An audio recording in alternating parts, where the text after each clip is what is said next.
Prezados telespectadores, hoje o programa Visão Espírita retorna aos nossos lares com muita alegria.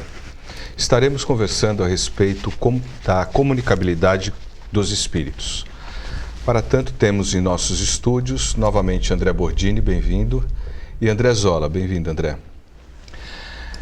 Para iniciarmos esse nosso diálogo, seria importante tocarmos em questões fundamentais, questões que vão dar base para a gente chegar na comunicabilidade. Primeira pergunta, Bordini, seria: a vida após a morte? A vida após a morte é uma crença que remete à experiência humana desde os primórdios, né? Então há, naturalmente, desde sempre, né, uma intuição de que existe vida além da morte. Sob esse aspecto, nós temos três dimensões: a filosófica, a científica e a religiosa. Do ponto de vista da religião, a base do aspecto religioso da vida além da morte é a experiência mística, é a experiência sensitiva, é a experiência que nós espíritas vamos chamar de experiência mediúnica, né? E que nasce justamente da fenomenologia dita metapsíquica, ou anteriormente paranormal, ou espírita, como nós conhecemos. Do ponto de vista da ciência, há sempre, por parte da pesquisa científica, uma busca muito grande, muito intensa por evidências laboratoriais, por evidências realmente científicas, a partir da aplicação de determinados métodos que possam comprovar a vida além da morte. E do ponto de vista filosófico, há uma série de raciocínios, de premissas que tentam imprimir um sentido lógico à nossa experiência, que, considerando não ter uma vida no além, perderia todo o sentido.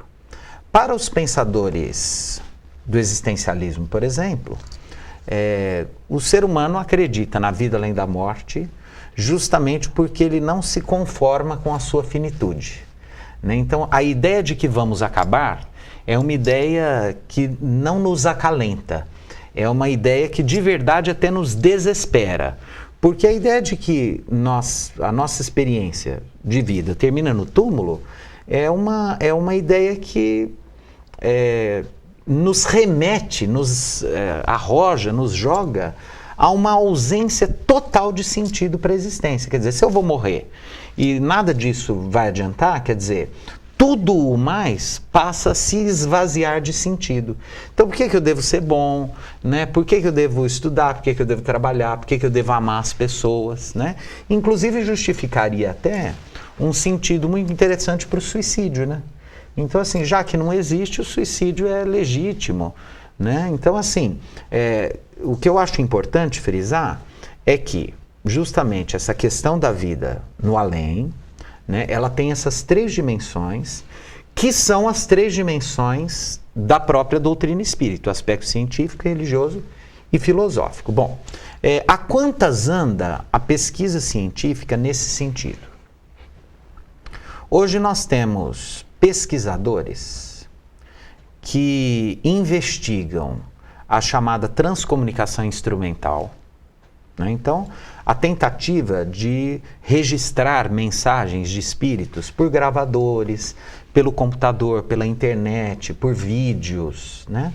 A tentativa de investigar reencarnações, como nós tivemos o professor Hernani Guimarães Andrade, que tem um trabalho denso sobre a comprovação de experiências reencarnatórias. Do ponto de vista filosófico, nós ainda continuamos tendo trabalhos, tratados, que tentam evidenciar um sentido mais interessante para a vida, né? Considerando a vida além da morte, mas o que há de mais farto mesmo é a experiência religiosa. na chamada fenomenologia mediúnica, que acontece não só nas fileiras espíritas, mas no mediunismo, que é o nome que a gente dá aos fenômenos mediúnicos alheios, extramuros à doutrina espírita, que acontece em todas as religiões. Então, na própria Igreja Católica, a gente tem fenômenos, né, de comunicação com os espíritos que demonstrariam a sobrevivência no além, como, por exemplo, a própria ressurreição, entre aspas, de Jesus materializado depois da crucificação, no caminho de Emaús, e etc. e tal, né? Mas também em místicos, né, da Igreja Católica, etc. E mais recentemente, experiências como o Chico Xavier, as mensagens psicografadas, né? No século XIX, início do século XX, os fenômenos de materialização com outros médiums importantes, com outros pesquisadores importantes. Então, tudo leva a crer que realmente há vida além da morte. Esse é um ponto fundamental para que a gente possa compreender a comunicabilidade dos espíritos. André, agora Zola, para nós espíritas, qual a distinção entre almas e espíritos? Até para que a gente possa também avançar nessa compreensão da comunicabilidade. A comunicabilidade entre os espíritos, independente deles terem corpo ou não, é um fato, porque isso nos remete a uma percepção do nosso sentimento e do nosso entendimento de Deus. A partir disso, nós entramos numa percepção lógica para aceitarmos Deus, porque as divergências, os conflitos, as mudanças nos deixaria um pouco perplexos diante de uma divindade justa, bondosa e perfeita. A alma, segundo o Espiritismo considera, ele dá essa conotação de alma para o espírito quando ele está morando num corpo físico. Isto é o que a doutrina espírita considera como alma. De um modo geral, todos chamam de alma o que sobrevive à matéria, o que fica depois da matéria. Nós podemos entender que todo espírito é uma alma. E toda alma é um espírito. São sinônimos, são palavras que usam para dar o mesmo significado. Por isso que tem, às vezes, há um dito popular aí, né? Brincando no cotidiano, que você vai até ouvir uma alma penada, né? O que será que é a alma penada? O que será que é isto, né? Ele, às vezes, isso no jargão popular é para dizer que viu um espírito num estado que ele percebeu que ele está num estado de sofrimento, de problemas, de dificuldade. Então isso existe, e nós usamos isso no jargão popular sem perceber. Mas, resumindo, né, a alma para nós espíritas é quando o espírito está encarnado, ele tem essa existência, ele tem a alma. E o espírito é o princípio, é aquilo que vai sobreviver, vai permanecer, vai ter um corpo espiritual, vai seguir adiante, independente da sua caminhada terrena, né? Não foi aqui que começamos e não será aqui que iremos terminar. Posso, até para né, dar essa dinâmica informal, eu vou me intrometer, né, na sua resposta. Às vezes alguém poderia perguntar por que a doutrina espírita vai fazer essa diferença. A gente precisa entender por que Allan Kardec optou por isso também, né? Então vamos pensar que Allan Kardec é um homem de sua época, do século XIX. E o século XIX é, por excelência, o século em que a ciência vai adquirir um status de conhecimento que nunca antes havia tido, né? Até pela interferência do pensamento de Augusto Comte, do positivismo, etc. E todas as ciências, principalmente as ciências humanas, que surgem no século XIX, e a primeira delas vai ser a sociologia, né? Com o Émile Durkheim, etc., ela vai tentar buscar uma aproximação com as ciências naturais e exatas. Então, quais são as características de um conhecimento para que ele seja considerado científico? É preciso que haja um objeto específico, quer dizer, algo que se pesquisa, É preciso que haja a aplicação de um método e é preciso que haja uma terminologia específica para os fenômenos. Assim, a biologia, por isso que um médico não fala que o paciente dele sofre do coração. Fala, olha, ele tem uma cardiopatia. Quer dizer, característica da ciência é um vocabulário, uma terminologia específica para uma melhor compreensão do fenômeno. Então, Kardec, ele vai modelar, ele vai forjar um repertório de expressões na tentativa de isolar esses fenômenos para uma maior compreensão. Daí ele vai, por exemplo, criar a palavra perispírito, né? Peris, né, do latim é aquilo que cerca. Espírito, né, do mesmo jeito que tem o perisperma, né, no esperma tem o perispírito no espírito. Então ele vai dizer, olha, alma é o espírito quando está encarnado. Espírito é a alma quando desencarnou. Né? E é uma questão meramente terminológica, quer dizer, mas a gente poderia perguntar por que ele fez isso? Porque o trabalho dele vai estar coerente com o modelo de pensamento que era aplicado na época para a compreensão desses fenômenos. Então a doutrina espírita, ela vai ser o resultado de uma tendência, de um modelo de construção de conhecimento do século XIX que partia dessa necessidade de colocar nomes específicos para fenômenos específicos. E aí, conversando a respeito da comunicabilidade, nós sabemos, e aí, usando dessa informalidade, porque vamos bater esse papo mesmo, a comunicabilidade ela pode se desdobrar em várias formas, vários recursos, né? Para nós espíritas, observamos essa comunicabilidade através da psicografia, através da psicofonia. Eu acho que a gente poderia estar abordando essas formas, até trazendo para a nossa conversa a própria inspiração, que é uma forma de comunicação. A comunicabilidade, ela, na construção da primeira resposta, onde mostra a questão religiosa, filosófica e científica, né, vai nos trazer um outro significado também, que é a esperança. Né, que é a expectativa, que é o horizonte. Se nos tirar o horizonte, tira muita coisa de nós, tira o significado. E assim como nós, para nos comunicarmos uns com os outros, usamos das mais variadas formas, né, a gente usa da escrita, né, usa da palavra, né, usa dos sinais, né, e agora usa dos códigos que transitam pelo mundo afora das mais variadas formas que a tecnologia pode disponibilizar, né? Provavelmente, em breve, nós teremos o WhatsApp do espírito, né? Vai te mandar um WhatsApp, você vai receber, você vai ler lá onde você está e vai tocar aquele sonzinho que te faz assim, opa, peraí, tem alguém falando comigo, mas esse aqui já mudou de mundo, por que ele está me mandando um WhatsApp? Né? Isso é para mostrar que a forma com a qual os espíritos se comunicam conosco, na atualidade, é para provar que as mais variadas formas com que nós, que temos o corpo, nos comunicamos, eles também podem se comunicar conosco, visto a transcomunicação que está aí avançando significativamente. Em outros tempos, eles se comunicavam conosco para, através do maravilhoso, daquilo que aparentemente era o sobrenatural, registrasse essa presença. E isso ficava claro e fortalecido dentro de nós que a vida continua, que a vida sobrevive à própria vida, né? Então hoje, essas formas, né, elas estão aí colocadas, elas estão em amadurecimento. E tem aquela que mais sensibiliza a cada um, é quando essa comunicação toca o sentimento, né? Por isso que o Chico fez um filme, né? Fizeram um filme sobre o Chico e deram ênfase, né, àquele detalhe das mães.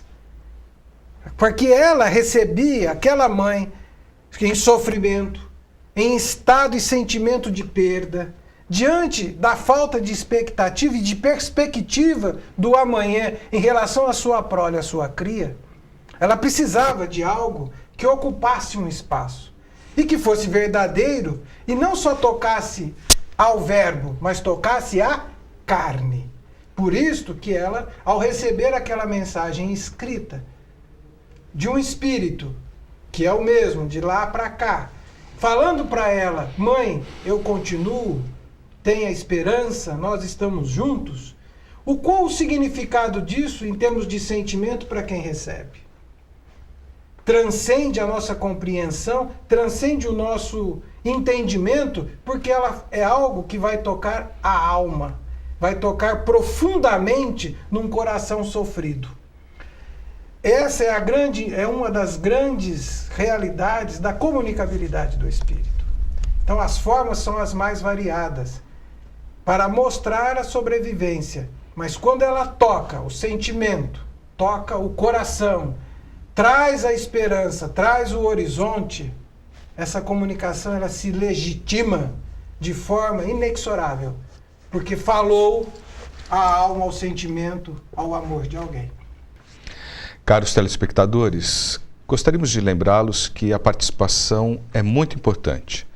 Ela pode ser encaminhada através de perguntas, sugestões para os seguintes endereços: facebook.com/Visão Espírita TV, ou ainda o site do programa www.visãoespírita.com.br, o site da USE www.userp.org.br, ou ainda o site do SEAC www.seacrp.com.br. Nesse processo, nós já colocamos a questão, o papel do espírito, nós colocamos o papel do espírito encarnado quando toca a questão do sentimento, mas existe aí um medianeiro, existe aí um coadjuvante, que na verdade não é um papel de coadjuvante, porque existe uma responsabilidade muito importante, e nós estamos nos referindo aos médiuns, né? O que seriam os médiuns nesse processo, Bordini? A doutrina espírita nos diz que há duas categorias de médiuns, né? Todos nós somos médiuns, mas há aqueles médiuns realmente que têm uma sensibilidade um pouco mais aguçada, né? Que são os médiuns de tarefas, né? Os médiuns de tarefas específicas, e há essa mediunidade geral, né? Que todos nós temos, que é a intuição, a inspiração e etc. Sendo a mediunidade, né? Essa capacidade de intuir, de perceber coisas, própria, inerente à condição humana, desde sempre, né, a mediunidade esteve presente. Então, vamos considerar, por exemplo, entre os druidas, os sacerdotes druidas, né, os sacerdotes no Egito, as pitonisas na antiga Grécia, nos oráculos, né, em que elas invocavam os deuses. Na Roma antiga, nós temos no Templo de Vesta as mulheres, as virgens, que eram as vestais romanas, que eram as sacerdotisas. Depois nós vamos ter os místicos na Idade Média, e a partir do iluminismo, enfim, nós vamos ter alguns registros de médiums, né? Então, por exemplo, entre o século XVIII e o século XIX, nós vamos ter na Europa nórdica a figura de Emanuel Swedenborg, que é considerado um precursor da doutrina espírita. No século XIX, nós vamos ver os fenômenos com as irmãs Fox, nos Estados Unidos, em Hydesville, que foram estudadas pelo professor Carl Livermore. Ainda na Europa, na Inglaterra, nós vamos ter um médium que pontificou e que fazia apresentações na corte, etc., chamado Daniel Douglas Home. Na Itália, nós vamos ter Eusápia Palladino. Na Inglaterra vitoriana, ainda nas pesquisas do professor William Crookes, nós vamos ter as materializações do espírito Kate King pela médium Florence Cook. Então nós vamos ter, assim, no Brasil, nós vamos ter o Carmine Mirabelli, que era um médium de efeitos físicos também, o Peixotinho, depois nós vamos ter o José Arigó. No campo da psicografia, um médium muito importante, que poucos espíritas conhecem, que tem a obra publicada pela Federação Espírita Brasileira, foi um português que nasceu em 1865, chamado Fernando de Lacerda, que inclusive publicou inúmeras mensagens psicografadas, e isso lhe rendeu inúmeros dissabores em Portugal. Ele teve que vir para o Brasil. A comunidade espírita no Brasil, nessa época, arrumou emprego para ele, etc. A FEB publica até hoje, são 4 volumes de uma obra interessantíssima, que quase ninguém estuda, que se chama do País da Luz, volume 1, 2, 3 e 4, de Fernando de Lacerda. Na Espanha, nós vamos ter uma célebre médium de psicografia que recebeu um dos romances mais clássicos da literatura espírita, que é o Memórias do Padre Germano, né, que é a Amália Domingos Soler. No Nordeste brasileiro, nós vamos ter a Zilda Gama, Dona Zilda, que foi uma médium fantástica também. Nós vamos ter Ivone Pereira, no Rio de Janeiro, né? Nós vamos ter Dolores Bacelar, Divaldo Pereira Franco, Chico Xavier. Então, assim, são inúmeros médiums de tarefas que vão produzir uma fenomenologia muito importante, muito densa e que, né, de certa forma, inquestionavelmente vão comprovar a sobrevivência do espírito. Bom, o nosso Chico dizia, quando ele começou a psicografar as mensagens familiares, que independente dos detalhes, etc. e tal, os receptores, os destinatários da mensagem, eles sentem a autenticidade na alma, no coração. Porque nós devemos considerar o seguinte, e é muito importante isso. Nós, por exemplo, lemos o Evangelho e, né, acompanhamos a cura do paralítico, não é? Da mulher hemorrágica, do cego de Siloé, não é? Só que a gente tem que considerar que outras milhares de pessoas que tinham problemas foram procurar Jesus e não foram curadas. E provavelmente saíram dali dizendo que ele era um charlatão. Então o sujeito foi lá ver Jesus, era aleijado, saiu aleijado, né? Era paralítico, saiu paralítico, tá vendo? Não adianta nada. Então Jesus não conseguiu resolver o problema de todo mundo, não fez, né, nenhum milagre geral, alguns, por algum motivo, que hoje a gente sabe, né, que eram espíritos que já vinham com o merecimento para ter aquela transformação, aquela benesse, e outros, não era nem a questão do merecimento, vieram aceitando aquela condição para que o maravilhoso se operasse, né, o fenômeno acontecesse, enfim. E com o Chico a mesma coisa, né? Muitas pessoas, o Chico sempre contava de gente que ia procurá-lo, recebia a mensagem, não acreditava, amassava. Teve uma vez que jogaram na cara dele em público. Falou, isso aqui é mentira. Então, assim, há os que acreditam, há os que sentem no coração, e há aqueles que, por mais que haja evidências, vão olhar para o fenômeno e falar, eu não acredito. E em relação a esses, não há o que fazer, né? Mesmo porque ninguém é obrigado a acreditar em nada. Quer dizer, o homem, o ser humano, ele vai ao encontro daquilo que faz sentido para ele. E ele é livre, né? O ser humano é livre. Então, assim, essa comunicabilidade dos espíritos, historicamente, então, e aí vem a questão da mediunidade, ela tem, primeiro, um momento que é o maravilhoso, o sobrenatural, o profético, né? A fase profética. Então nós temos lá os profetas do Antigo Testamento, as sacerdotisas na Grécia, na Roma, no Egito. Depois nós vamos ter a fase mística dos místicos da Idade Média. E nós temos místicos, nós temos Santa Teresa d'Ávila, nós temos São Pedro de Alcântara, que protagonizava fenômenos de efeitos físicos. Nós vamos ter San Juan de la Cruz, nós vamos ter Santa Catarina de Siena, Santa Margarida, que são elementos da Igreja Católica que protagonizaram fenômenos interessantíssimos, inclusive até de psicografia, João Bosco, etc. Bom, depois nós vamos ter um momento que é o momento do despertar da humanidade para a pesquisa sobre o fenômeno. É o caso dos médiuns de efeitos físicos, que eu citei aqui, né? Na Europa, no Brasil, né? Para chamar a atenção. e grandes pesquisadores. Então nós vamos ter Ernesto Bozano, Gustav Gelley, nós vamos ter o Cesare Lombroso, né? Nós vamos ter vários pesquisadores, Gabriel Delany, né? Que vão pesquisar esses grandes médiums que vão chamar a atenção do mundo. São as fotografias de materializações, etc. Bom, com o Chico Xavier vai acontecer algo parecido no início da mediunidade dele. O Parnaso de Além-Túmulo, né? Os críticos falando, né? Depois há um segundo momento, que é o segundo momento da produção dos livros do André Luiz, do Emmanuel, que é da orientação teórica, os romances de Emmanuel.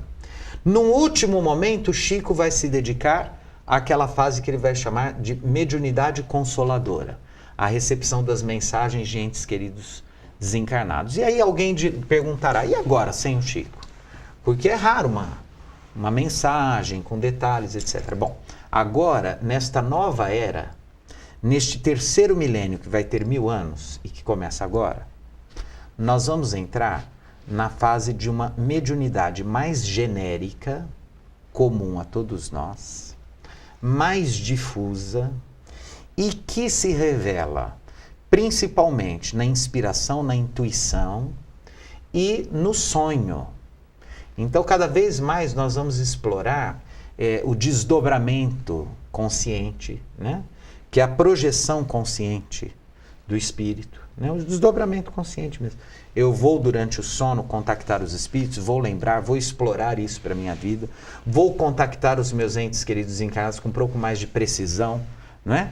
Vou sentir a presença do ente querido através do cheiro, da intuição, da emoção, da alma, mesmo porque nós já estamos adquirindo um estágio evolutivo em que precisaremos cada vez menos da interferência pragmática mais direta dos espíritos. Nós vamos, à medida que o espírito vai evoluindo, ele vai se tornando sempre mais livre e, portanto, sofrendo menos a interferência do plano astral, né, do plano espiritual.